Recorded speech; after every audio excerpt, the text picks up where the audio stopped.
You have to discuss the case study, how to write it and how to read it, and what the way you have to point it out as case studies point.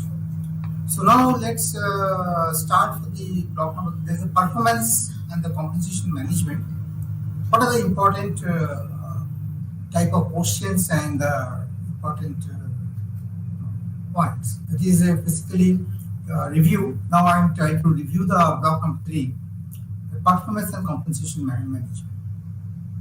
First things we have to know the concept of the performance appraisals, then goals of performance appraisals, then your objectives of the performance appraisals, process of performance appraisals, the importance of the performance appraisals, and 360-degree appraisal system. These are all your part of your performance. And your performance counseling also, then problem of the performance appraisals, effectiveness of the performance appraisals, potential appraisals, career development, career planning, career development strategies. So all are your part of your performance appraisal systems. Then the process of career planning, limitation of the career planning success, succession planning, determining training needs, various methods of the training program is a part of training and development. And then your evaluation of the training, then importance issues of the training, then come to the compensation management and reward systems. So this is the way things. Now coming to review for block number 4. So block number 4 here,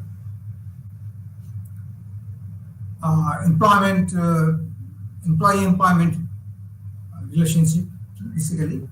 The benefits of the employee empowerment, then your workers' participations, the management, then your prerequisite for the effective participation, meaning of grievances, cases of various causes of the grievances, then your various effects of the grievances, grievance handling procedure, discipline and its various types, trade union and the various objectives, function of trade union, then short note on the Trade Union Act 1926, difference between blue collar and white collar workers, objectives of the employer, challenges of the employer organizations. So these all are things. Now I'm going details a little bit. Some of the area, the performance of, even though all these things are already it is covered up in the previous videos this month only, and there you can see it is elaborately discussed all these block 3. Now here actually for the review point of view, I have to highlight some of the points. The performance appraisal basically to determine how employees can help to achieve the goals of the organizations. Organizations have set some of the target areas, some of the achievements, some of the objectives have been decided. So how to achieve this target for these determination purposes are required, the appraisal systems are required. Then your to achieve the certain objectives, as I said, then to understand as to what extent employees have successful or their goals, and that is some of the, you can say, milestones. I mean, how much he has achieved during the process or during the implementation process. So that you have to measure for this how much he is success or not. It may be 70% or 80% or 90% or maybe 100% successful or not. That has to be evaluated. And accordingly, if the necessary some of the action to be taken, then action planning to be considered. So So thus, if you see that the performance appraisal is very important in all respect. Objectives to review the past performance, to assess the training needs, if any training is required or not, then to help the development of the individuals, if any skills are required or not, that has to be seen within the organizations, the audit process. Then if you have to set accordingly for the future performance. Identify the potential for the promotions, because those who are capable or eligible for these promotions, that also identify. Then this is one of the performance appraisal process. If we see this process, here actually you can see the circle. First, establish performance standards. You have to have some standards. Then measurement of the actual performance. Communicate the performance expectations. Then comparisons of the to compare some of the performance versus the performance standards. What are the actual performance and what are the standards set it? You have to compare it. Then, if any questions or some of the measures are required to be corrective action to be taken, that he has to initiate the corrective actions. So this is the circle. So again, I am repeating. So first things, establish the standards. So performance standards is required. Then to measure the actual performance, and then communicate the performance expectation to the candidates, to the employees, and then compare the things. I mean, the third stage, to communicate if it is not up to the standard or some shortfalls, so that has to be decided. The target has not meet. You are only 60% your target meet. So another or 30 to 40% you have to backlog, also lagging behind. Or if you target is fulfilled, then you have to give a award also. Yes, you have done well. So no need to comparisons or any corrections are not required. If some shortfalls are there, then it has to be compared where the shortfalls are there. Based on these the actions and initiate the corrective actions. So this is the process very much. Here actually I'm talking about this is the important part. Communicate the performance expectations. Because until and unless you are not to communicate to the employees, then you should know where is the shortfalls, where are the lagging here. That's the measurement of the actual performance, then it has to be decided. And then finally, it will be compared by the actual standards and the actuals. And finally, corrective action is to be taken. Now, importance and use of the performance appraisals. What are the important things?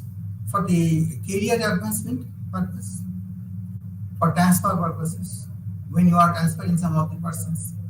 So you are really justified or not, you are really fit for this particular position or not, that has to be ensured. So training and development is another part. Encourage the employees to work hard, because if something is missing, something is not done up to the mark, then it has to be encouraged to do so. For determination of the incentives. So how much incentives to be given in particular employees or a group of employees, that you have to determine based on this performance. For the development of the organizations also, then some of the benefits.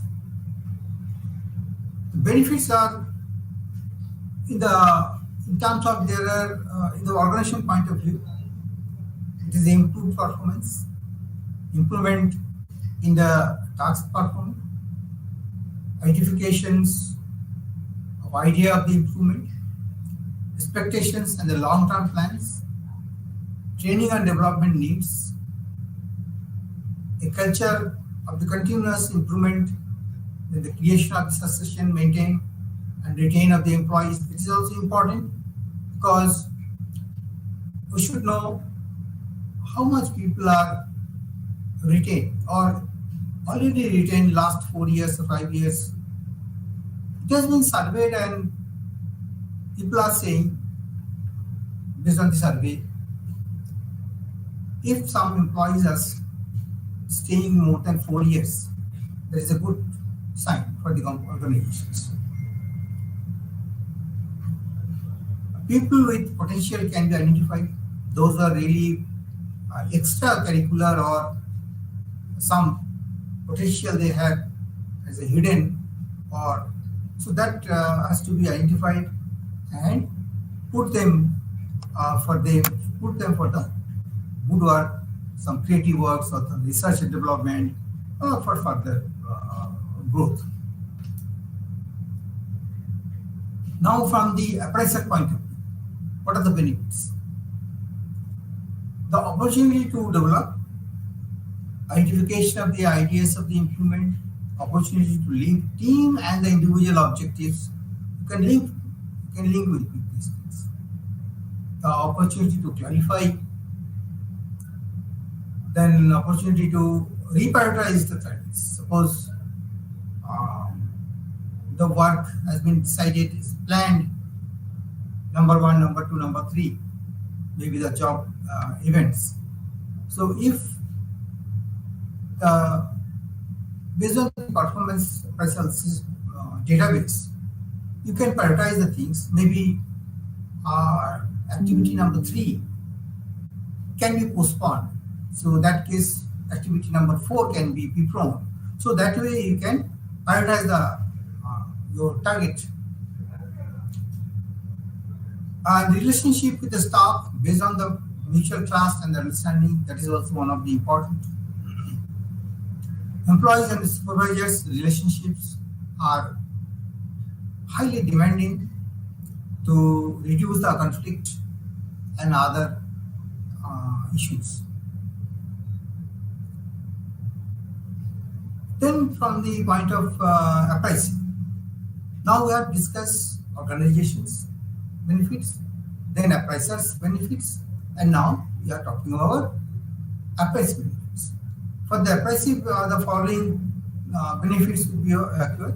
That is your increased motivations, increased job satisfaction, and your increase the sense of personal value. So these all three are the benefits for the appraisal point. Now, see the performance appraisal methods. There are so many methods are there, or we can say the techniques. That is your critical incident method. Then your checklist is another.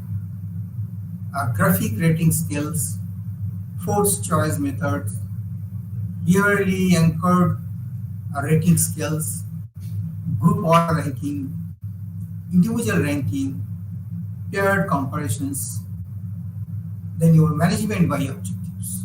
So all the methods are important, but from the exam point of view, you can say which are the practices. Basically, this is your critical incident method is important, CIM. As a short note, you can prepare for these things. Then your serial number 5, that is your vividly anchored rating skills, is also important. And the last one, that is your management by objectives. This is also most of the times in the exam point of view, these all are methods are to describe the things. Then now in short, I can say some of the definition of the MBO. What is the meaning of MBO? There is a process that converts the organizational objectives into individual objectives. So when all the employees are started thinking, or just by the discussions, by the that awareness, yes, this objective is my objectives. What are the company that has to be aligned, because individual objectives may be different, because people are working for the money. He has to think for these family purposes, and maybe his promotion purposes. So that objectives will be there, no problem. But at the same time, what are the company management objectives are, the organizational objectives, has to be aligned with all the individuals and the groups or as a department everywhere. That has to be spreaded. That type of propagations, or everybody should have that criteria apart from his individual objectives. So that is more required. When these things are there, really the organizational objectives are the same as equivalent in the individual objectives also, then we can say yes, that MBO has been implemented. Means this method are very useful and should be there. It consists of the four steps. There is actually the MBO, management by objectives, there are four steps. One, the goal setting. First you have to set the goals. Then action planning is required. Then after that, third is your self-control and periodic reviews. At the same time, periodically, twice in a month or monthly or periodically, quarterly. So you have to review the things. Yes, things are moving at for the align with the which has been already decided. So now 360-degree appraisals. It is a feedback process involving the collecting the perceptions about a person's behavior and the impact of the behavior of his boss, colleagues, fellow members of the project teams. So when you are collecting all these from the all angles, his feedback, so that you can see the 360 degree.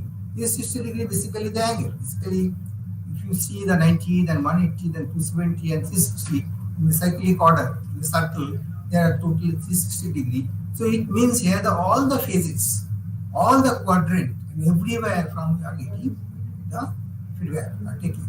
So there is no loopholes, no shortcut methods are there, and from the all area are covered.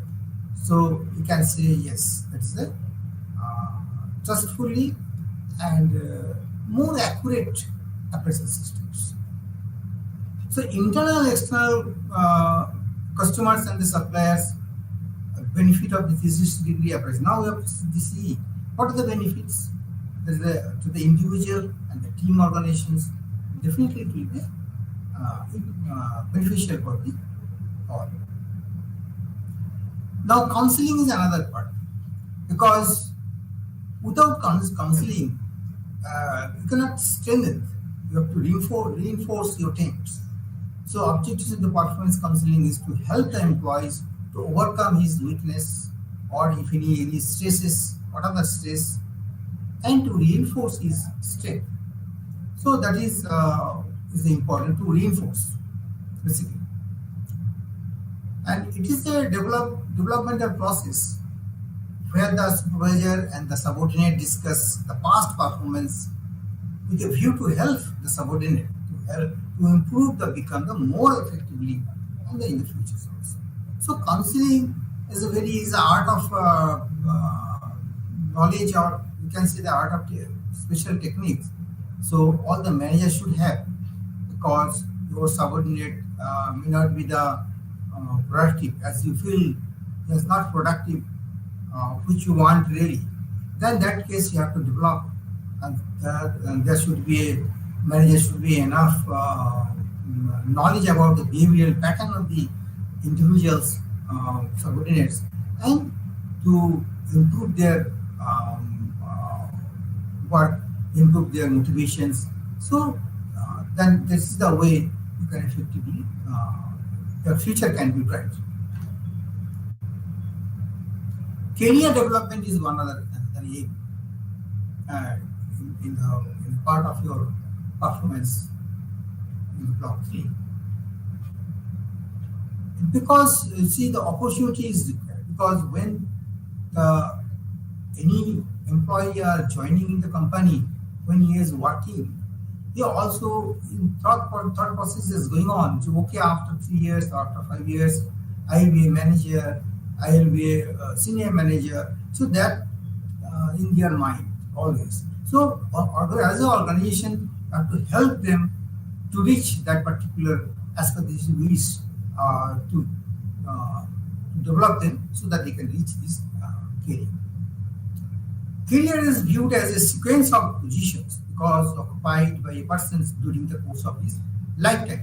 Lifetime different courses, and then end of the before the retirement maybe as a general manager or managing director. So that is the basically the your sequence of the positions.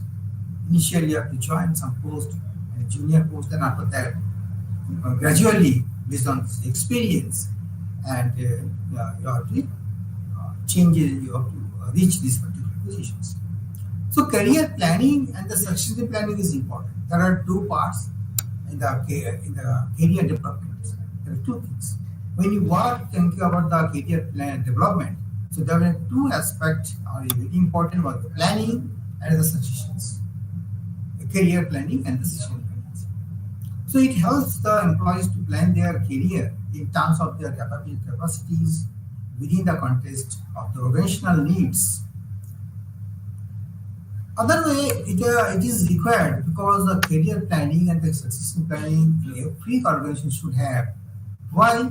Because it is attract the outsiders, candidates. The new candidates always see these organizations in the other way. Yes, if I join this company, then I can reach that positions because they have some policies and they have a good succession planning and career planning program is there.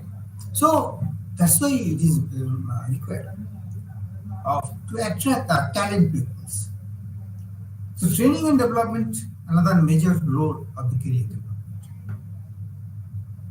Now here actually I am giving some of the components of the career development. And as I said that in earlier slides that the career development, there are two parts. One is the career development program. That is, this is the left hand side. You see the career development program where the internal career opportunities and employees' need for the opportunities are there. These all are the function area. And the other side is the career planning process and the activities. There you can see your operations, HR inventory, then your operation employees potential for the career planning, training and development program, age balance and the age in the career path, review of the career development plan and actions, and career counseling. So these all are the function of your career planning. Now go to next slides. Limitations. So even though we have prepared a lot of career planning, definitely in the case-to-case basis, organization to organizations, there have some limitations. So it is not easy to implement the career planning process in an organization.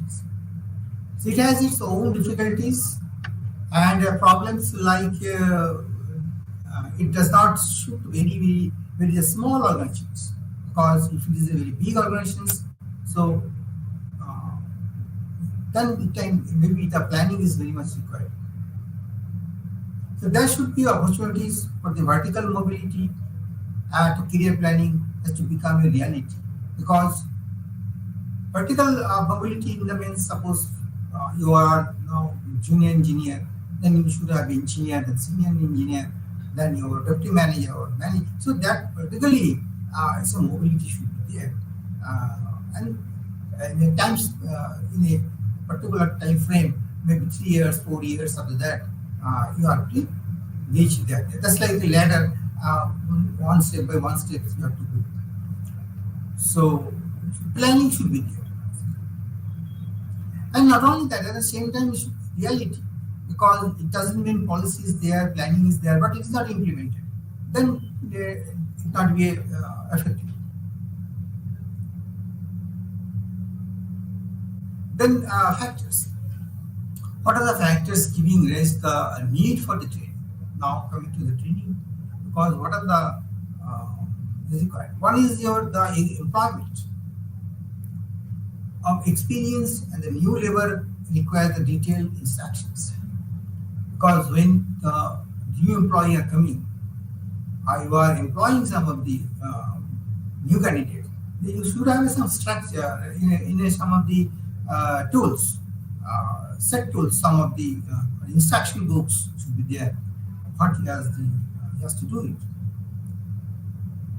People are not working effectively with the minimum of supervisions and it is finally the college.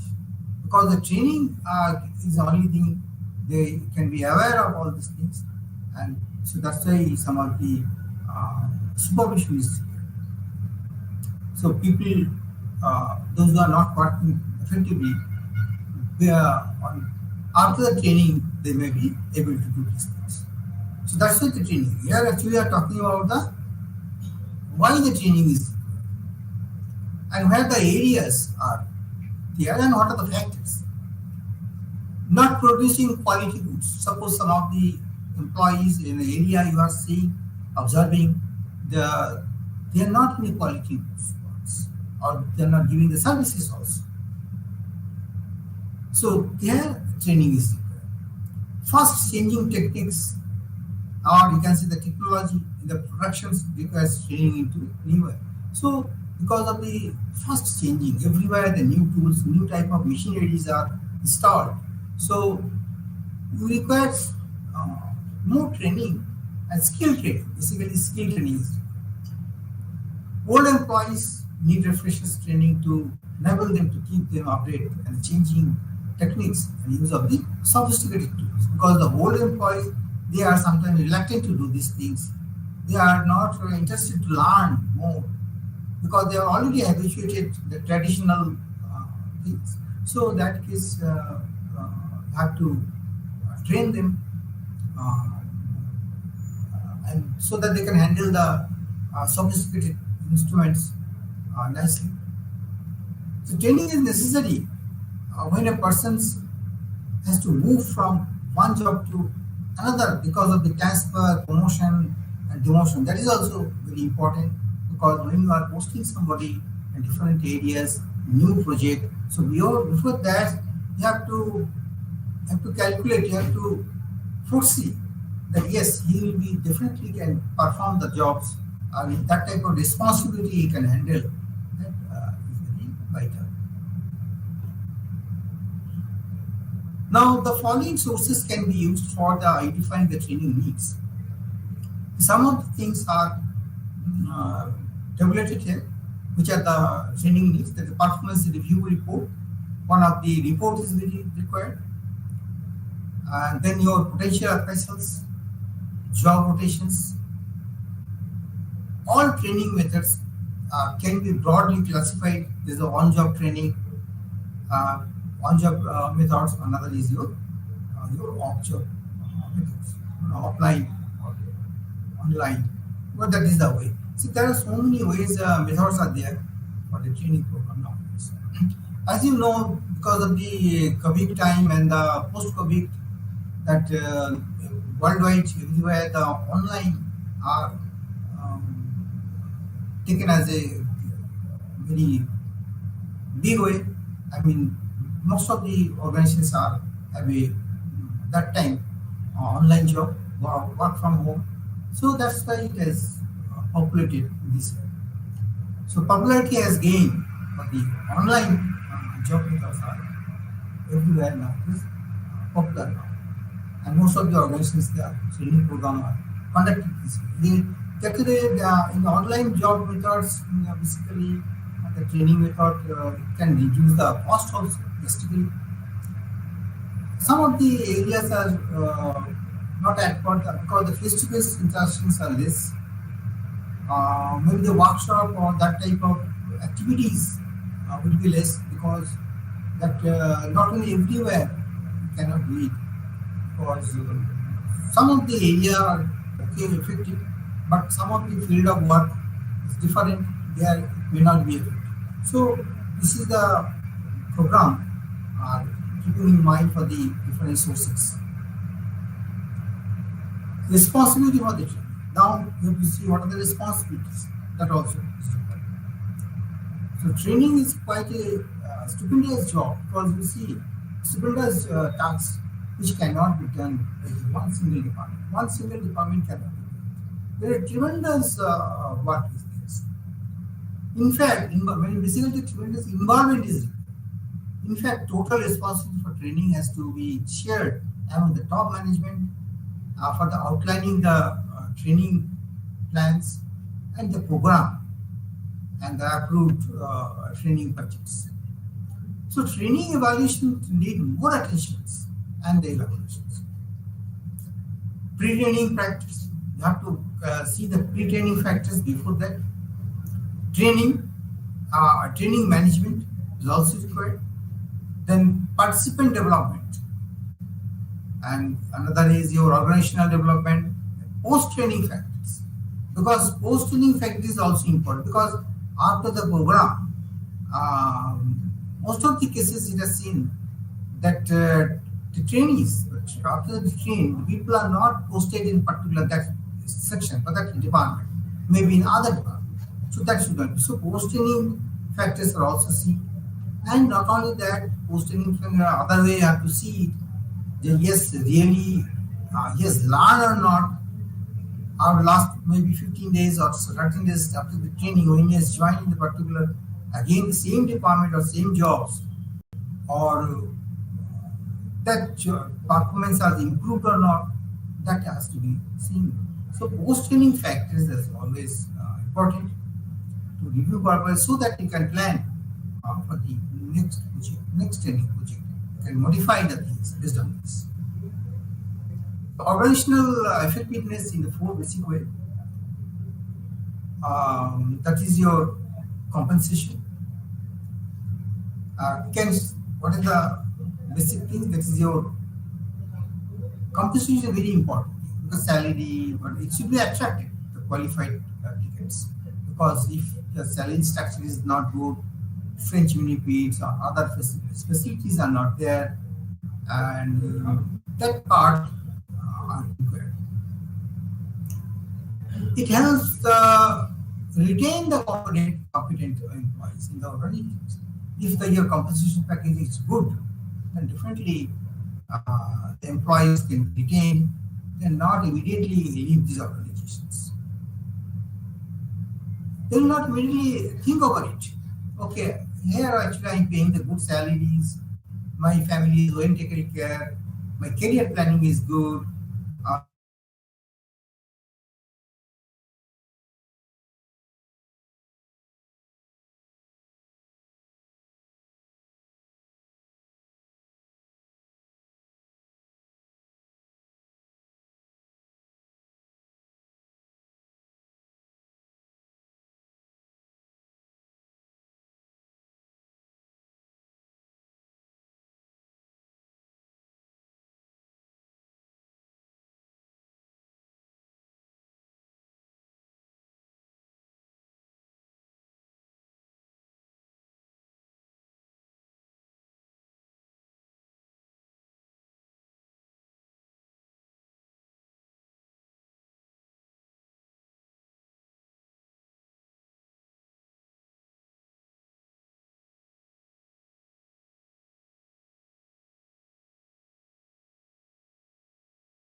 finish within your time frame, within your time.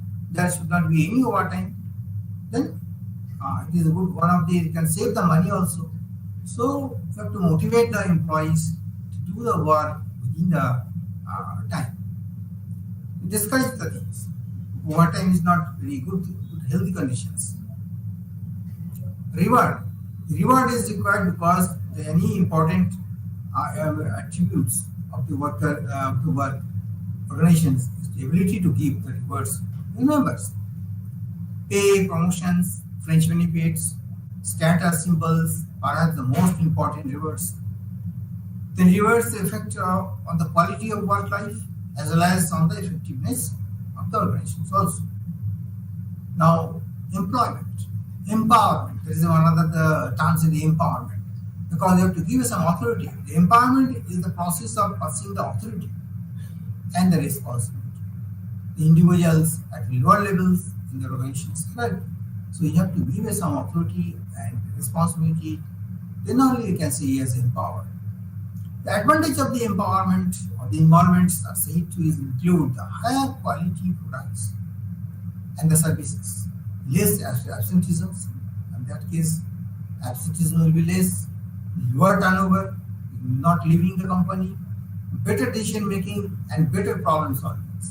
So all these quality are very much required, and by this empowerment you can achieve all these things. So in turn, it is a result of greater organizational effectiveness. It is already said by the Denisons in 1984.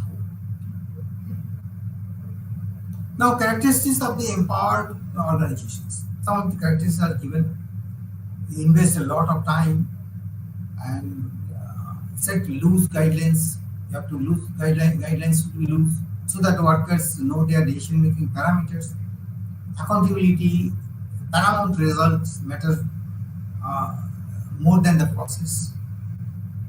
So, high quality performance is always expected.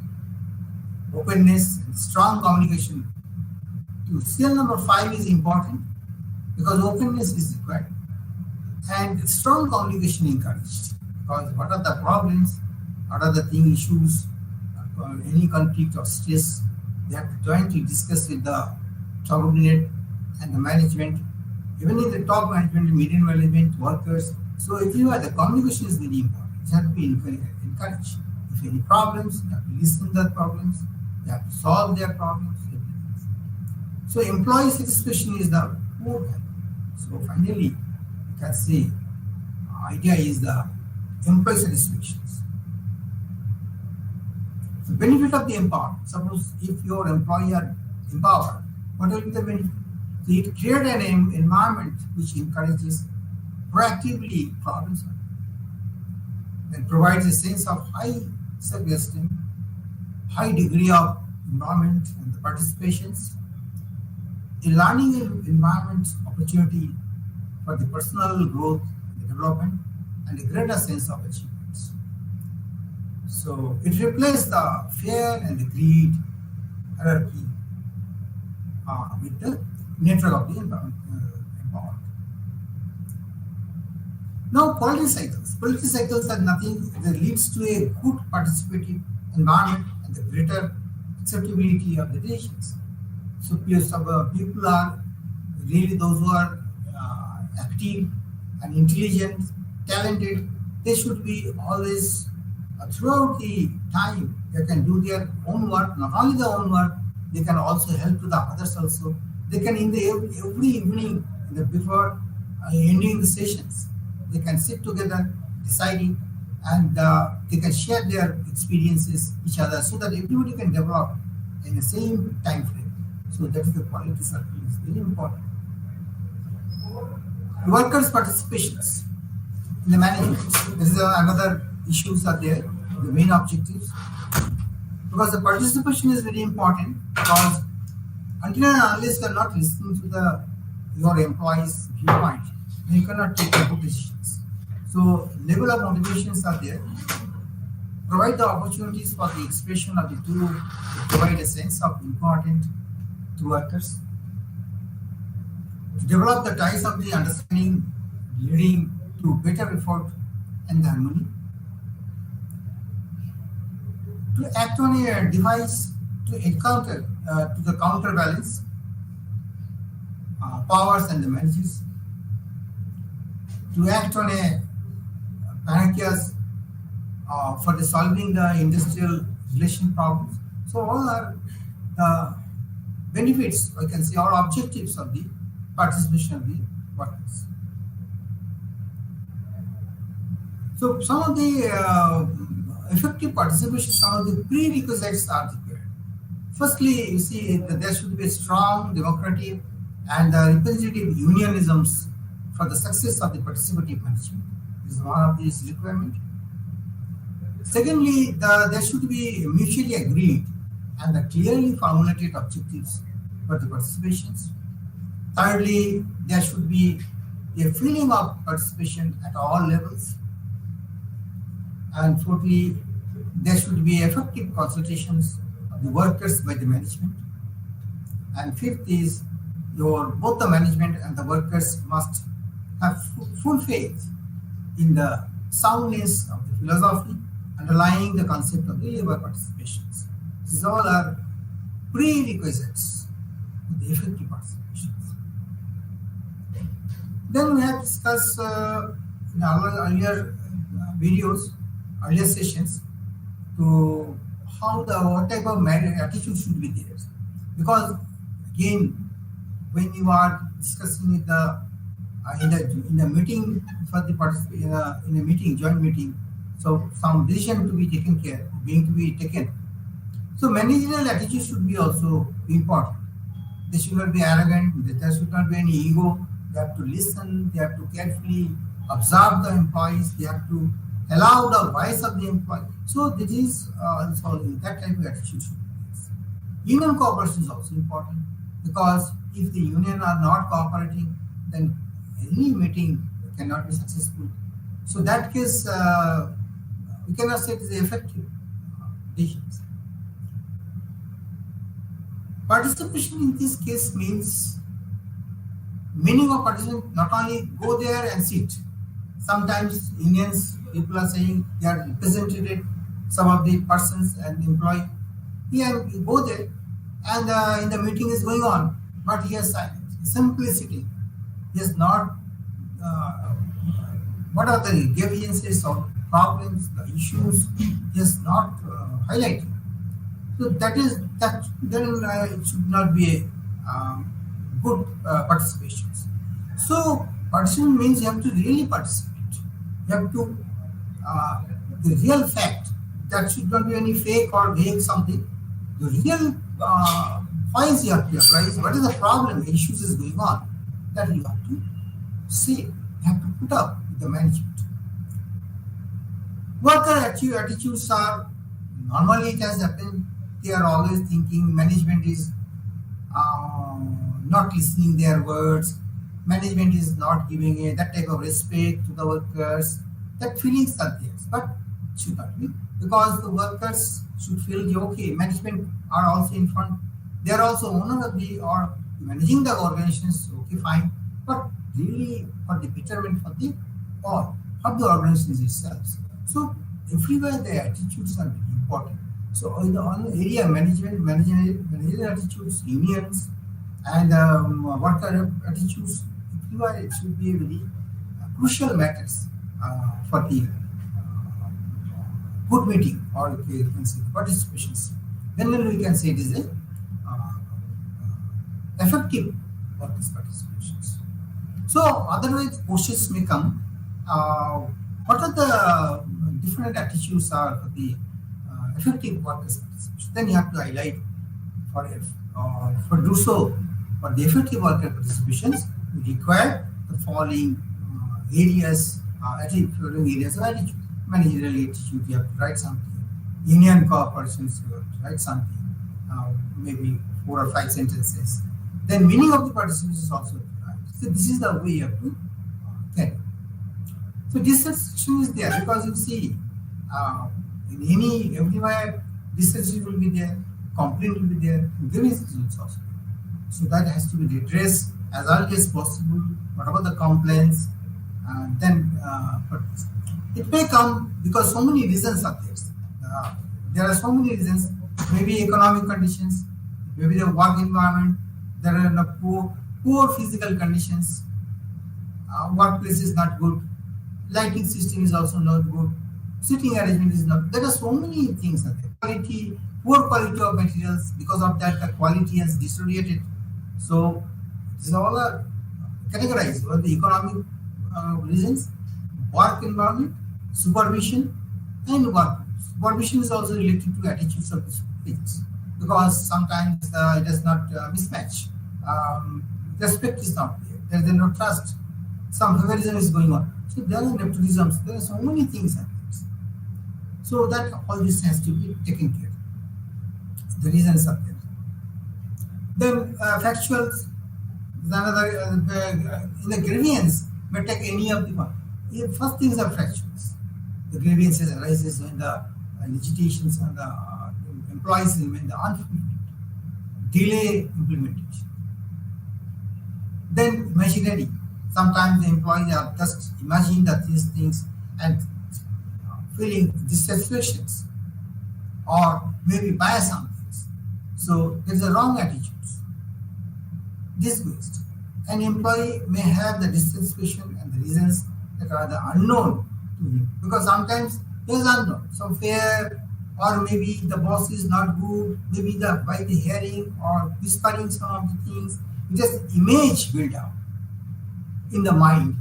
This person is not good. Some narrative has been fixed, so that that stage is there dismissed. So in the time of complaint, in the grievance sections, the manager has to see the grievances, the complaints are which categories. So key features of the grievance handling procedures, that's your fairness. Then facilities for the representations, procedural steps. Some of the steps are there. The steps to be limited to 3, because if there are so many steps, then it will delay, because grievance procedure will be delayed. It may take 2 months, 3 months, but it is as early as possible to give the results, so that the repercussions and the reflections of the employees may be reduced and not things. So promptness is very important. It's needed to avoid the bitterness of the frustration. Then frustration will start. So that's why the steps, if we reduce the steps of the up to the 3 level, then it is very good. It should not be more than that.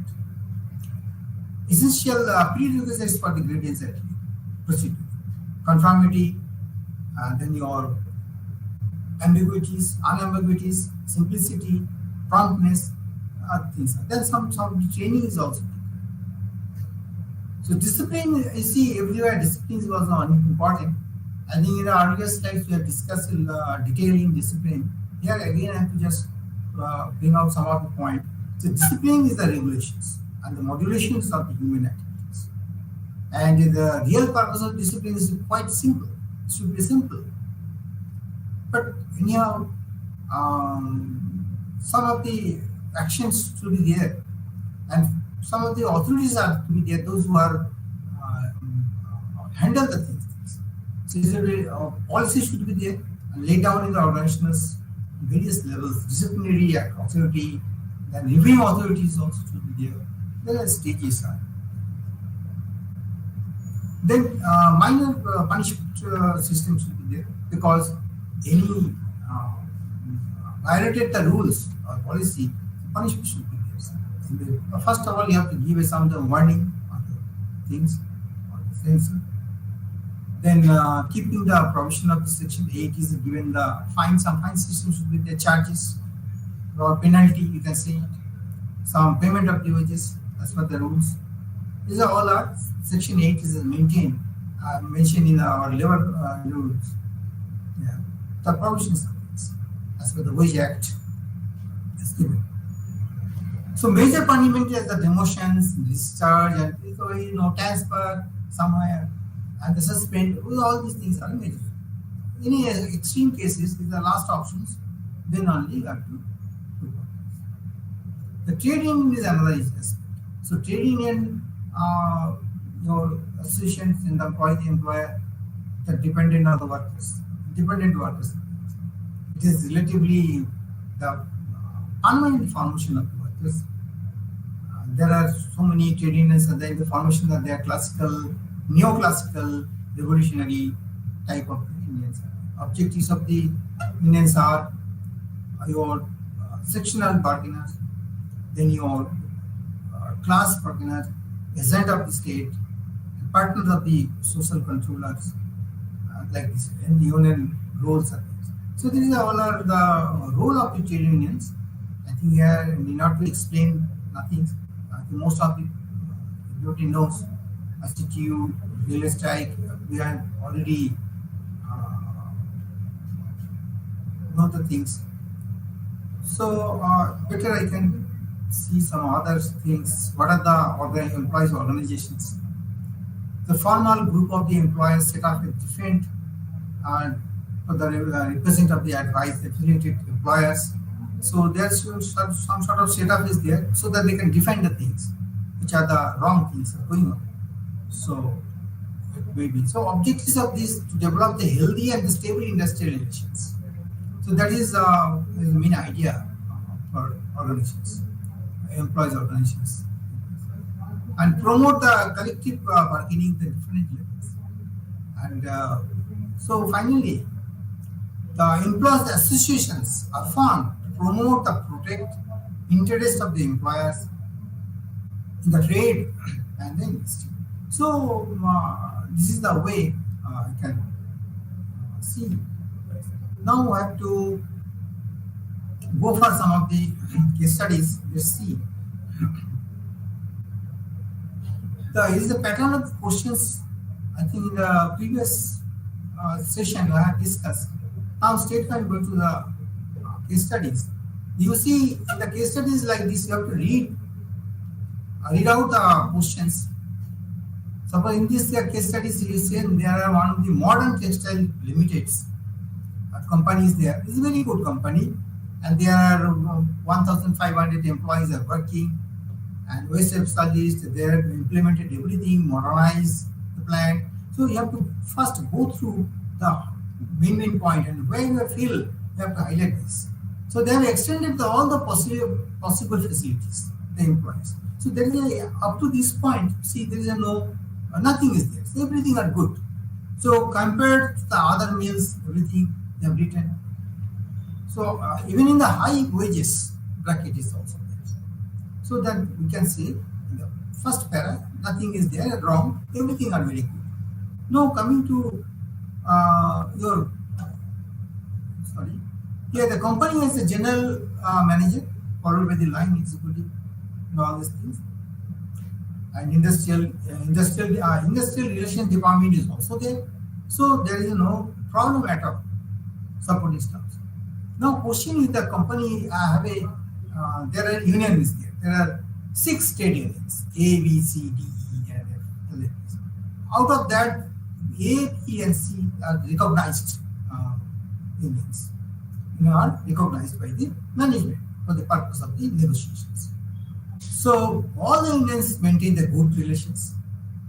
Here actually I have given some bold. The time of questions is not be there, so you have to highlight the things. Then and even in a particular area, now the fact is story starts from here itself. You have to very carefully note down that when the bonus issues was placed before the management, it had series of discussions with all the recognized unions, and finally it is announced the bonus. And it is signed by the leaders. Unions A and C they have signed it, but B as the union B refused to do it. The conflict starts from there. Then they have work out from this. So you have to highlight these things. And the members of the union B out of the first times. So all these things are happening after that subsequently, and finally they have to go first time. The question was like this: Was the leader of the Union A justified the making the remarks that caused by these things? Answer is no. The leader in Union A was not right because working B actually the culprit because the Union B has declared okay because of things. So anyway, they have to write very in a short manner. So this is the way you have to go and write the questions and answer the questions. So okay, I think now theory part is this. Thank you very much, and all the best.